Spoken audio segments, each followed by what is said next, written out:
안녕하세요. 주식 투자 레터 이경락입니다. 금일 코스피 시장은 11선과 맞물릴 정도로 빠르게 돌아서는 흐름으로 마무리가 됐어요. 조정의 깊이는 깊지 않을 것이다라고 말씀을 드렸는데요. 조금 더 회복하기 위해서는 이 11선을 돌파하는 강력한 슈팅이 만들어져야 되는데요. 그럴 가능성이 굉장히 높은 하루였습니다. 코스닥도 11선을 돌파하면서 마무리가 돼가지고 의미 있는 양봉이 떨어지는 그런 하루였어요. 제가 여러분들에게 말씀드렸다시피 게임의 룰이 바뀌고 있다라고 말씀을 드렸습니다. 외환시장, 달러 유로 이것이 거의 2년 만에 돌아서는 흐름인데요. 추세의 전환이거든요. 달러 인덱스도 11선을 돌파하지만 오래 가지는 못할 것이다 라고 말씀을 드렸고 11선 돌파 이후에 다시 우하향으로 떨어지는 그런 흐름으로 마무리가 됐습니다. 추세가 이것도 1년 반 만에 달러의 강세 흐름도 약세로 전환되는 그런 구조의 모습을 보여주고 있거든요. 시사하는 바가 큰 그런 흐름이다라고 보시면 되겠습니다. 즉 달러 인덱스도 이런 그림으로 마무리됐고 원달러 환율이 볼만했거든요. 원달러 환율 같은 경우에도 11선을 돌파하면서 다시 대반등은 있겠지만 깊지는 않을 것이다. 대반등이 강한 슈팅으로 연결되지는 않을 거라고 말씀드렸고 11선 아래로 오늘 하이하면서 여기 갭을 정확하게 메우면서 마무리되는 그런 흐름이거든요. 즉 대반등이 있다라고 하더라도 짧을 수밖에 없어요. 추세는 완연하게 안전자산에서 위험자산으로 자금의 이동 경로는 확실하게 이루어지고 있기 때문에 게임의 룰이 전환되고 있다. 이렇게 보시면 돼요. 그리고 코스닥 같은 경우에도 수급이 좋거든요. 오늘 기관 쪽에서의 수급도 들어왔고 외인들의 수급도 들어오고 근데 시장 일각에서 이런 얘기들이 있습니다.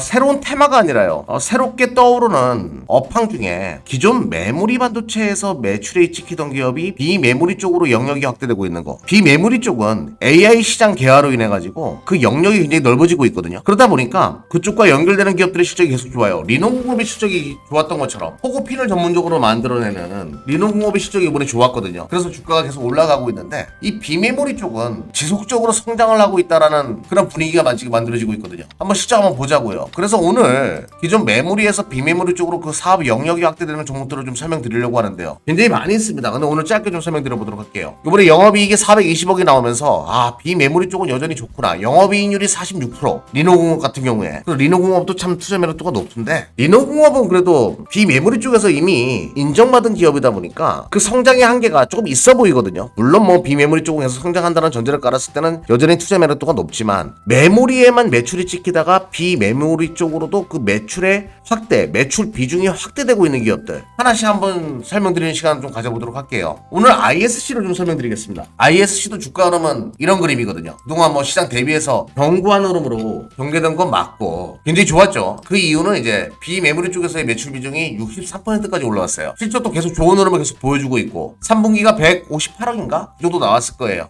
그러면서 이 러버, 실리콘 러버 핀이거든요. 이것도 리동워크와 같은 그런 핀을 만들어내는 기업인데 비메모리 쪽에서 러버, 고무로 된 핀 사용량이 증가하기 시작하면서 서버용 CPU 이쪽에서 사용량이 증가하기 시작하면서 실적이 비메모리 쪽은 죽을 썼는데 비메모리 쪽에서 계속 성장하고 있는 그런 추세를 보여주고 있거든요. 이런 종목들도 이제 좀 관심 있게 볼 필요가 있고 비메모리 쪽에서 매출이 지키고 있는 ISC, 영어로 ISC입니다. 이런 것들도 좀 볼 필요가 있겠고 또 이제 원익 QNC 이런 종목들도 석영 쿼츠 전문적으로 만들어내는 기업이거든요. 이런 기업도 비메모리 쪽에서 그 매출이 확대되고 있는 기업이니까 좀 참조할 필요가 있겠고요. 한 종목만 더 살펴보도록 하겠습니다. 심텍. 원래 MCP 관련된 기업이잖아요. MCP는 메모리 쪽에 PCB 전문 기업 이렇게 심텍은 알려져 있는데 비메모리 쪽에서도 지금 최근에 매출이 확대되고 있어요. 웨어러블 쪽 MSAP라는 기술을 통해서 그쪽에서도 매출이 확대되고 있으니까 이렇게 비메모리 쪽에서의 매출 비중이 커지는 기업들 투자 매력도가 계속 증가하고 있다. 이런 쪽에서 하나의 테마가 또 형성될 수도 있거든요. 한번 이런 쪽도 한번 참조해서 투자를 고려할 필요가 있다는 것을 강조드리면서 오늘 방송 마무리 짓도록 하겠습니다.